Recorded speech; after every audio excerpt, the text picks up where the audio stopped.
नमस्कार, मैं हूं पवन चंचल और आप देख रहे हैं प्रधानमंत्री सीरीज। रेस में मोरारजी देसाई के आगे रहते हुए भी कैसे पीएम बन गए लाल बहादुर शास्त्री। 27 मई 1964 को पंडित जवाहरलाल नेहरू का निधन हो गया। इसके बाद सबसे बड़ा सवाल यही खड़ा हुआ कि नेहरू के बाद कौन। प्रधानमंत्री सीरीज में आइए आज जानते हैं कि देश के दूसरे प्रधानमंत्री पद के लिए कैसे लाल बहादुर शास्त्री का चयन हुआ। 27 मई 1964 को पंडित जवाहरलाल नेहरू का निधन हो गया। इसके बाद सबसे बड़ा सवाल यही खड़ा हुआ कि नेहरू के बाद कौन। उस वक्त के देश और दुनिया के सबसे बड़े अखबारों की सुर्खियां थी हु आफ्टर नेहरू। नेहरू की मौत के करीब 2 घंटे भीतर ही तत्कालीन गृह मंत्री गुलजारी लाल नंदा को कार्यवाहक प्रधानमंत्री बनाया गया। इसके बाद शुरू हुई अगले प्रधानमंत्री की खोज और ये जिम्मा उस वक्त कांग्रेस पार्टी के अध्यक्ष के कामराज को दिया गया। उनके सामने सबसे बड़ी चुनौती थी कि वो ऐसे नेता को देश के लिए चुने जो सबको स्वीकार्य हो और उनको लेकर विरोध कम से कम हो। उस वक्त किसी को इस बात की भनक भी नहीं थी कि एक साधारण आदमी इस देश का अगला प्रधानमंत्री बनने वाला है। प्रधानमंत्री सीरीज में आइए आज जानते हैं कैसे लाल बहादुर शास्त्री को देश के दूसरे प्रधानमंत्री पद के लिए चयन हुआ। नेहरू के निधन के बाद प्रधानमंत्री की पद की दौड़ में लाल बहादुर शास्त्री और मोरारजी देसाई का नाम सबसे आगे था। शास्त्री पर नेहरू खुलकर भरोसा करते थे। अपने आखिरी दिनों में नेहरू बहुत हद तक लाल बहादुर शास्त्री पर निर्भर रहने लगे थे।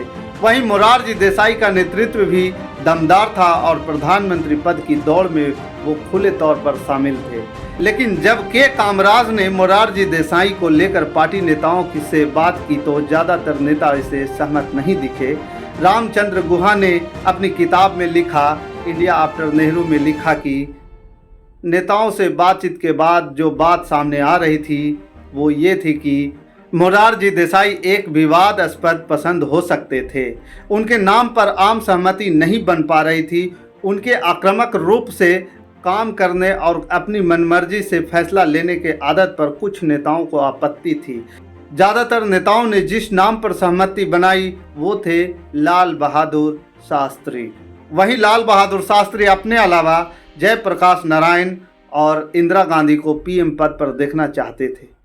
ऐसा दिवंगत पत्रकार कुलदीप नैयर ने लिखा है।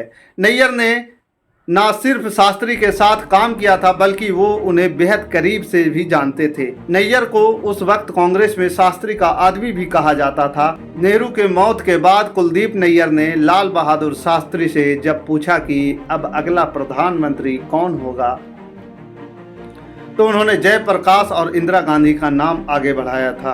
मोरारजी देसाई की दावेदारी पर उन्होंने ये कहा था, मैं मोरारजी को हरा सकता हूं लेकिन इंदिरा को नहीं।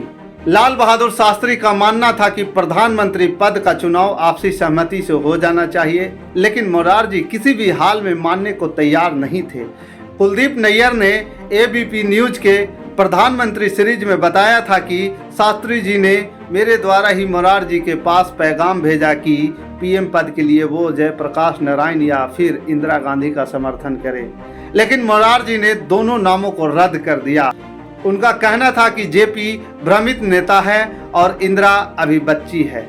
इधर के कामराज खुद भी मोरारजी देसाई को देश की बागडोर नहीं सौंपना चाहते थे। ऐसा भी कहा जाता है कि इंदिरा गांधी को प्रधानमंत्री बनाने की जो रणनीति नेहरू ने बनाई थी उसे असली जामा के कामराज ने ही पहनाया था। उन्हें पता था कि अगर मोरारजी देसाई प्रधानमंत्री बनते हैं तो आगे चलकर इंदिरा गांधी की राह कठिन हो जाएगी। लेकिन इसी बीच कुछ ऐसा हुआ जिसने के कामराज की मुश्किलें आसान कर दी।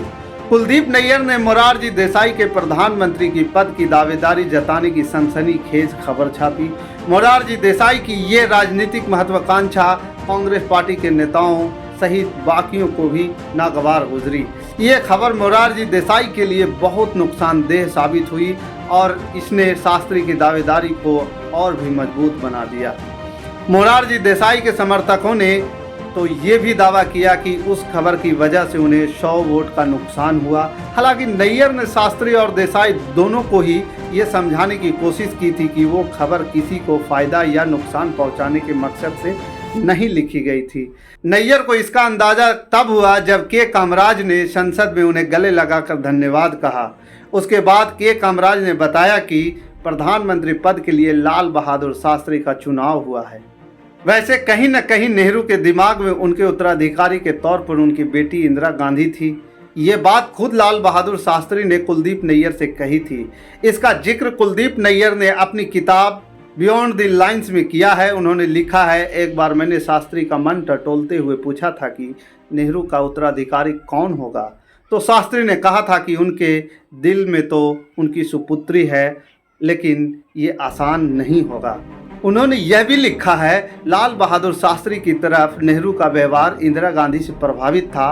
पहले तो उन्हें ऐसी बातों का यकीन नहीं होता, लेकिन बाद में उन्होंने इसे आजमा लेना सही समझा। फिर वो इस नतीजे पर पहुंचे कि वो नेहरू के दिमाग में उत्तराधिकारी के लिए पहले विकल्प नहीं है। हालांकि नेहरू अपने निधन के पहले काफ़ी हद तक शास्त्री पर भरोसा जताने लगे थे, इसलिए उनके प्रधानमंत्री बनने से किसी को ऐतराज नहीं हुआ। इस तरह 9 जून 1964 को लाल बहादुर शास्त्री ने भारत के दूसरा प्रधानमंत्री पद की शपथ ली। शास्त्री ने अपने कैबिनेट में इंदिरा गांधी को जगह दी थी और उन्हें सूचना और विकास मंत्री बनाया गया था। हालांकि शुरू से लेकर आखिर तक इंदिरा गांधी और शास्त्री के रिश्ते में तल्खी रही। जब शास्त्री प्रधानमंत्री बने तब देश के सामने सबसे बड़ी चुनौती अनाज की थी। उस वक्त खाने की चीज़ों के लिए भारत अमेरिका पर निर्भर था। उन्होंने अपने पहला प्रेस कॉन्फ्रेंस में कहा था कि उनके पास पहली प्राथमिकता खाद्यान्न मूल्यों को बढ़ने से रोकना है। उसी बीच 1965 में पाकिस्तान ने भारत पर हमला कर दिया।